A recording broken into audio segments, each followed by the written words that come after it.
Greetings, fellow interlopers. Hey there. Welcome to Whiskey Barrel Gaming. I'm Taylor. So before we talk about EMG hotspots, I just want to throw out a massive thank you to everybody who's ordered from the store. I was hoping to sell just a few, but you guys are blowing me away here. I'm working on a few more designs to get into the store, so be on the lookout for those. So tell me if this has ever happened to you. You find an awesome vista overlooking this amazing valley. It has an awesome S-class mineral hotspot for mining, and it also has a hotspot for gas. Wow, it's got everything, right? Well, everything but a hotspot for power. Yeah. So now you're left to make a decision. Set up your base here and start a solar farm, or compromise and keep looking for an area that's actually within reach of an EMG hotspot, which you'll find, and of course, there'll be no mineral or gas nearby. Sounds about right, huh? Well, what if I told you that no matter where you wanted to build your base, you'll be able to power it using an electromagnetic generator? Oh yeah, no trickery, no magic, just the simple technique of extending your base limits. So let's dive in. We'll start with finding a spot you want to put your base on. So I did pre-select this location because, well, obviously it wouldn't be very useful if I put my base computer close to a hotspot. I picked out this cool floating rock. So once I land, I'd normally throw down a save beacon. I don't want to put my base computer down just yet, but since I know I'm going to be building somewhere up here, I'm going to leave my ship here, and my ship icon will represent where my base is going to be, so I don't really need a beacon. Now I'm just going to start scanning for EMG hotspots. What many don't realize that even though you've come up empty on a hotspot, the analysis visor still tells you which direction to go to reach the nearest one. That's right. So if we listen closely to the scanner as we pivot around, I want you to listen to the sound of the pings.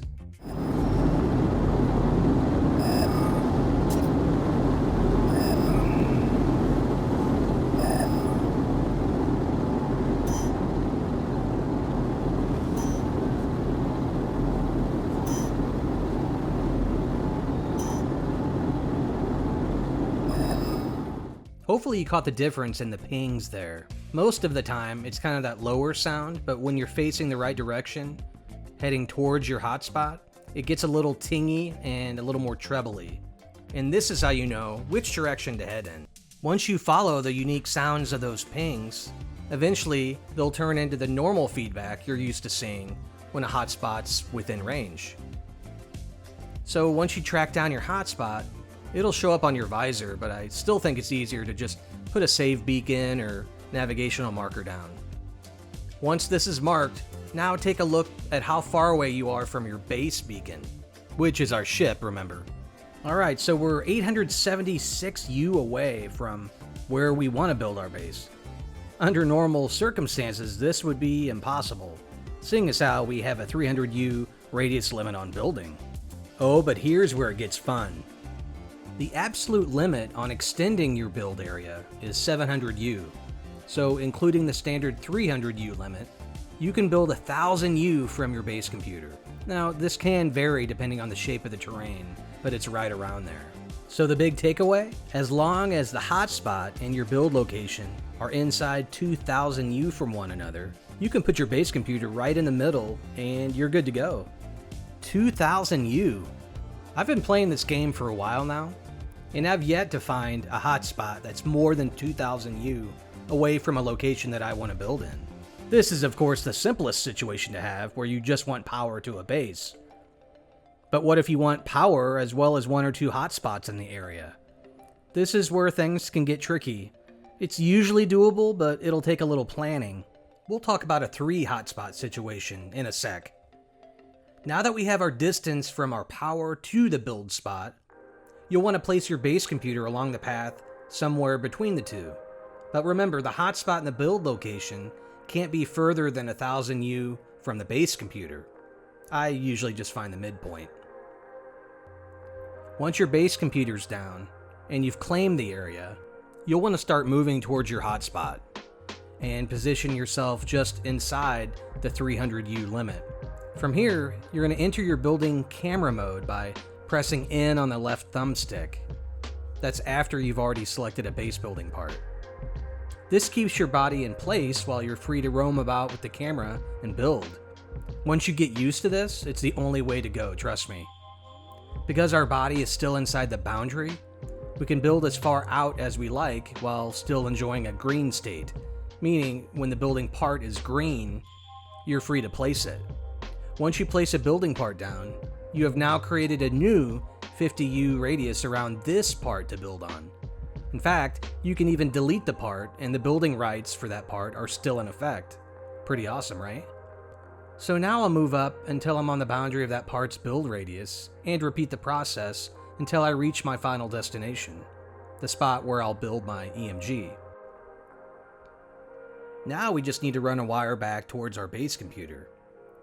You probably saw that I dropped some walls intermittently on my way to the hotspot. This is just to make sure that when I'm running the wire back towards the base computer, that we don't hit any dead spots. Because remember, around every building part that we put down is a 50U radius that we can build in.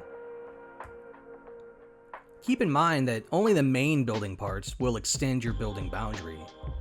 When I say main building parts, I mean any item that's on the various materials tabs, like the wood, metal, or stone. And again, you only need to place it to get the extension. You can delete everything immediately after you place it, but I like to leave everything up until after I run my wire. Leaving them up kind of gives me a guide on where my boundaries are. Now, since I want my base way up on this rock, you have to keep in mind that this 50U radius that we talk about with building parts, it extends in every direction, including up and down. So what I'm saying is from the ground all the way up to where I want to build, it's probably a lot more than 50U. So I need to build a few walls to extend my boundary upwards. Then I can run my wire up to my base. So let's talk about the multiple hotspot planning that I mentioned earlier. Here's a setup I had a while back involving 3 hotspots and the best place to put my base computer down. I wanted to have a base which mined oxygen and nitrogen, and I also knew I needed plenty of power, so finally I found a spot on a paradise planet. First, I found a nitrogen hotspot and dropped a beacon. I then found an oxygen hotspot and marked it with a beacon. Then I noted it was 1052U away from the nitrogen I just found. All that was left was to find power. Once I found it, I noted how far I was from each gas and jotted down a simple triangle with all the numbers. One thing you've probably noticed is that it goes from units to time when you get so far away from something. Something you can use as a general rule is 5 minutes equals 1260, but rather than have to worry about all that, just put a 1 at the beginning of the time and that'll get you an approximation. Now obviously it's far from exact, but if you don't feel like doing algebra, this is a quick and easy way.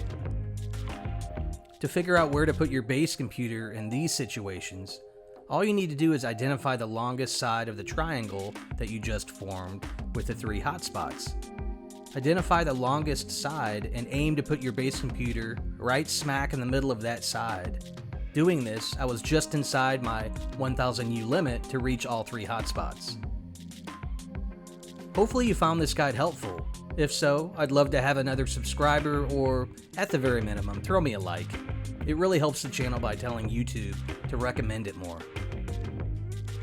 That's gonna do it, folks. Thanks so much for watching. This is Taylor with Whiskey Barrel Gaming reminding you to have an S-Class day.